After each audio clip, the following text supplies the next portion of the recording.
Welcome to This Explainer. Today, we're actually doing something a bit different. We're breaking down a classic Hindi folk story, but we aren't just going to read it like a simple bedtime tale. We're diving deep into a fascinating blueprint of poverty, empathy, and those wild narrative tropes that make these stories so incredibly satisfying. Let's see exactly how the story of Dhiru, a man pushed to the absolute brink, maps out the mechanics of karma. Boom! We drop right into the action with this completely brutal quote directed at our protagonist, Dhiru. Right out of the gate, we're introduced to a man who is entirely isolated.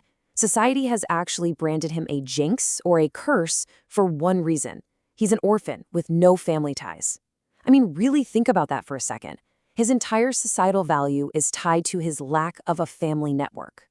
And because he doesn't have that safety net, he's just openly mocked and ostracized by his own community. Now, the source material introduces a really powerful narrative device here, a week of relentless, heavy rain. In a lot of stories, rain is just there to set a moody vibe. But here, nature is the ultimate antagonist. It's used to expose the deep, terrifying vulnerability of folks living on the margins. Because, let's be honest, for the wealthy, a storm is just an inconvenience. But for someone like Dhiru, it is a literal existential threat. Check out this timeline because it brilliantly illustrates how things spiral. For someone living right on the edge, one natural event triggers this devastating chain reaction, like a terrifying set of dominoes. Day 1, the rain stops his work. By day 3, his leaky roof has literally destroyed his paper money. Come day 5, the physical toll of just being constantly wet and cold leads to sickness. And finally, by day 7, that very sickness causes a massive workplace accident. Every single structural safeguard is just completely missing.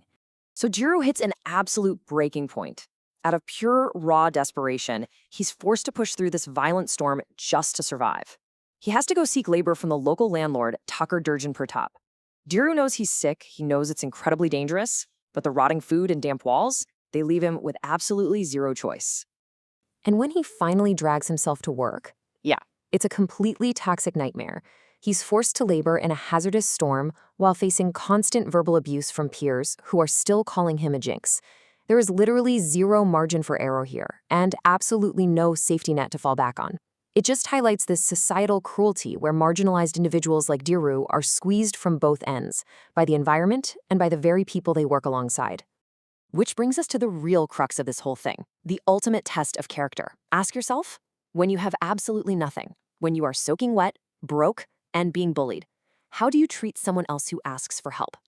The narrative pivots right here to show us what happens when a man stripped of everything encounters someone else in desperate need. On his way home, Dhiru and his wife Kadri stumble upon a stranded couple, Raman and Janki, caught in the exact same storm. Look at the stark contrast here. On one side, we see Dhiru's grim material reality, ruined wages, and a leaking roof. But on the other side, we see his massive emotional wealth. He and Kadri take these strangers in. They offer hospitality, empathy, and share what little food they have left. This perfectly captures the story's core thematic juxtaposition. This whole interaction actually pivots on a deeply beautiful cultural principle, Atiti Devo Bhava, which translates to, the guest is equivalent to God. Even in her own dire circumstances, Kadri joyfully cooks for these complete strangers. She doesn't see them as a burden at all. She actually sees hosting them as a sacred duty and a source of immense pride. It's a profound display of radical empathy. But, society, they just don't get it. When Raman volunteers to go to work with Dhiru the next day to help him out, the other laborers just cruelly mock Dhiru. They literally laugh at the idea that an orphan, a so-called jinx, could possibly have guests.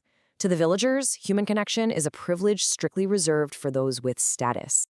So that brings us to the climax of hardship, systemic injustice in action. And this is where things go from bad to, well, catastrophic. The physical toll of the relentless rain finally just breaks Dhiru's body. He's exhausted, he's sick, he's running a fever from working in the storm, and he drops a single sack of grain into the muddy water at the warehouse. It's an honest mistake caused by sheer physical exhaustion, but his bullies, they don't care. They finally have the excuse they've been waiting for, to drag him right in front of the powerful landlord, the Thakur. 3. That's the multiplier the cruel Thakur demands. For one single ruined sack of grain, he demands a 3-fold repayment. And to make matters worse, he fires Dhiru until this massive, practically impossible debt is paid off. It's a completely rigged game. There is mathematically no way for Diru to survive this penalty. Look at the two guys at the center of this clash. The talker is incredibly, materially rich, sure, but he is totally emotionally bankrupt, driven entirely by cruelty and greed.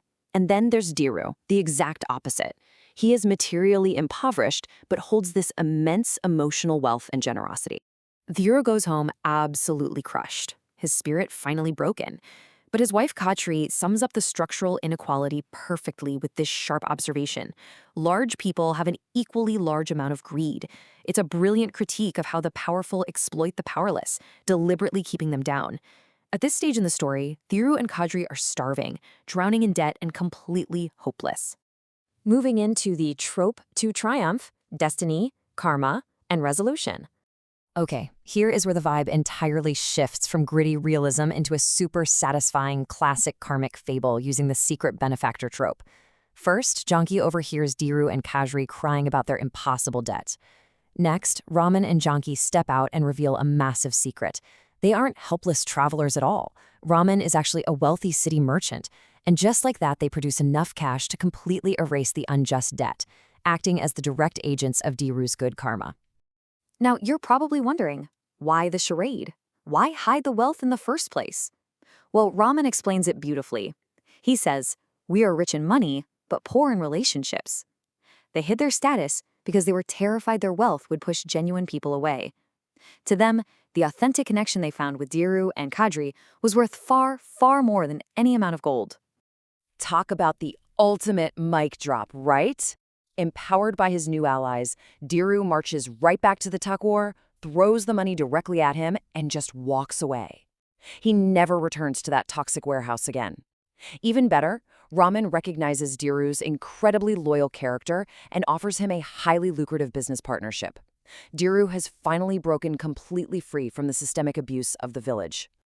And now the ultimate narrative reveal, the lost brother trope. But hold on, because the story is not quite done with us yet. It hits us with perhaps the most classic, dramatically satisfying trope in all of Indian storytelling, the matching birthmark. Out of pure gratitude, Khatri gifts Diru a new kurta.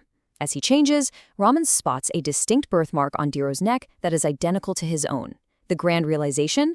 They aren't just friends, they are literally long-lost brothers separated in childhood. It's dramatic whiplash at its finest, pulling us from bleak poverty straight into a glorious, soap opera-level resolution. This reveal does something absolutely brilliant for the narrative. Raman says, "We felt a connection despite being strangers. Our hearts were connected." The story so beautifully ties up that initial, cruel jinx insult from the villagers. You see, Diru wasn't cursed to be alone forever. By daring to be different, his innate radical empathy organically drew his lost family right to his doorstep through the pouring rain. Look at how this final karmic balance shakes out. The villagers, they remain exactly where they are. The greedy Takwar is stuck with his wealth but has absolutely no loyalty or respect. Meanwhile, Diru's trajectory just shoots to the top. He runs the city business from his village, and his wealth and the villagers' respect eventually surpass even the cruel landlord. Karma has entirely rewritten the social hierarchy. So what's the big takeaway from all this? The crucial point is that this narrative uses the framework of a folktale to prove a major concept. When structural systems completely fail us, when the rain ruins our livelihood and the powerful exploit our weakness, daring to be different and choosing radical empathy becomes our only true salvation. Empathy, at the end of the day, is the ultimate currency. Which leaves us with this final provocative thought to ponder as we wrap up today's explainer. In a world that is so fiercely focused on accumulating material wealth, are you investing in your humanity? When the proverbial storm finally comes to your door, will your wealth save you or will your humanity? Really think about that one. Thanks for joining me for this explainer, and we will catch you next time.